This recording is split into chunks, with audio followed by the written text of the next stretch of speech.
When UFC is brought up in any conversation, his name will ring in, be it in a positive light or not. Born from his humble home in Dublin, Ireland, Conor Anthony McGregor is the only son of Tony and Margaret McGregor. At an early age, he was already showing promise as an athlete when he started as a football player. At 12 years old, he had already begun training at the Crumlin Boxing Club in order to protect himself against bullies. That training must have never left him because he still shows that doggedness. Make sure to leave a like and subscribe. Let's get into the video. He first made his name in the mixed martial arts industry when he won against Kieran Campbell for the Irish Ring of Truth. It was a TKO win in the first round. You can say that his career just took a skyrocketing speed from there. In 2008, he had his first MMA bout, which he won again via TKO. He had many fights, both wins and losses at the featherweight division, and he continued to power on until he was signed by the Ultimate Fighting Championship for a multi-fight contract. He is the second fighter from Ireland that made it to the US soil fighting grounds. With his quirky antics, Mr. Notorious seems like a very loose gentleman and would often misconstrue him as having no discipline at all. And that's where a lot of us are wrong. Despite the kind of persona he portrays, Conor McGregor follows an extremely strict regimen that requires a deep level of dedication. With the help of his nutritionist, he has been able to formulate a diet plan that helps Conor stay snappy, strong, and sharp in the arena. Beneath the luxury robes and lavishness of a rich bad boy, his consistency and different approach to fitness is worth emulating. It all comes to test the fighter's injury. The Irishman broke his tibia and fibula at the end of the first round of his trilogy fight with Dustin Poirier on July 14th. The Notorious later revealed he had some stress fractures heading into the fight,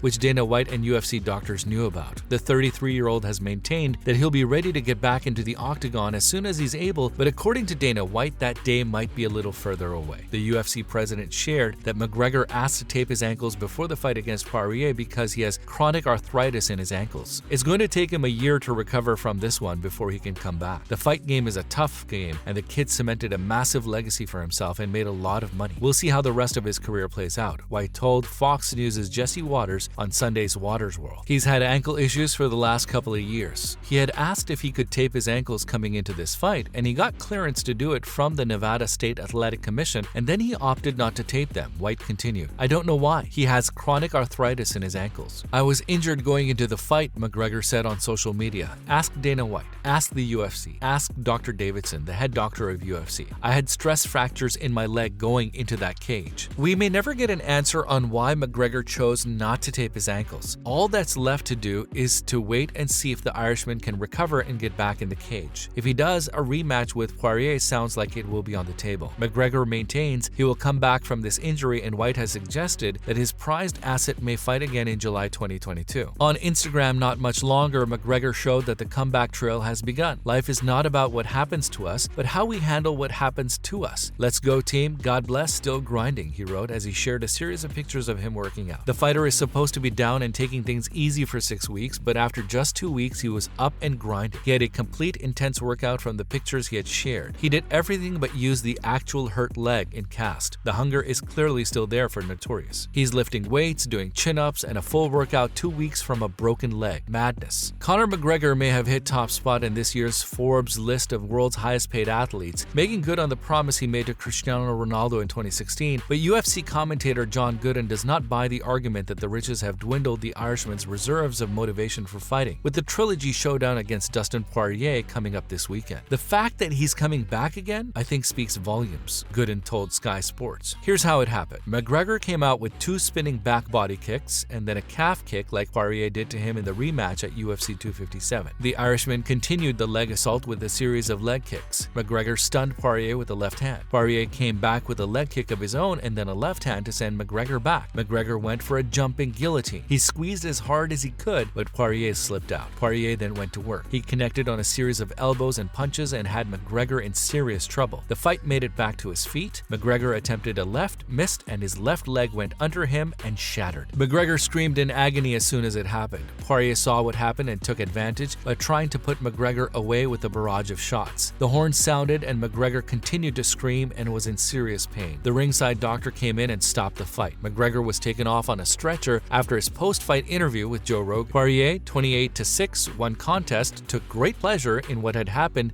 as he strutted like McGregor. Poirier felt the injury happened early in the fight, which caused what happened at the end of the contest. He fractured it on one of the checks at the beginning of the fight, then it broke on a punch for sure, Poirier said to Rogan. Rogan. I pointed at him at the beginning of the fight. That's when I checked a kick. That's when it cracked. McGregor wasn't happy with how the fight ended and was insistent that it was a doctor's stoppage and didn't agree with Poirier's assessment. I was boxing the bleeding head off him, kicking the bleeding leg off. This is not over, McGregor told Rogan. If we had to take this outside for him, it's all outside. I don't give a. It's obvious that McGregor financially does not need to do this. He's a brand. He's got multiple businesses that work outside what he's doing inside the octagon or indeed the boxing ring, which he has done once before. He is truly obsessed with fighting. I've known him for a long time. I commentated on his fights since back in 2010. I've been on the road with him and his team a lot over the years. But one thing that has remained the same is his competitive nature, his attitude towards martial arts, and when he talks about it, the same things come up. He is a winner. McGregor's loss to Poirier in January was the 5th of his MMA career and 3rd in the UFC. Of the other 2 men to beat him in the UFC, McGregor avenged his loss to Nate Diaz, but Khabib Nurmagomedov retired undefeated, closing the door on McGregor's chances of redemption in their head-to-head. Signs show that the former two-weight champion employed the blueprint shown from his return win over Diaz this time around, chiefly keeping all the headline variables the same. When you go back to Conor's rematch with Nate Diaz, he wanted everything the same. They competed at 170 when they were both 155-pound fighters, but he didn't take that rematch at 155. He said, no, we're going to do everything the same, so there are no questions, Gooden said. No one can pull something out and say, well, that's the reason why. I think Conor is approaching this in a very similar way. But MMA observers have suggested that pugnacious Conor, characterized by aggressive trash-talking and psychological warfare, has been consigned to the past. McGregor has opted to separate himself from his family in the build-up to this clash, in contrast to January,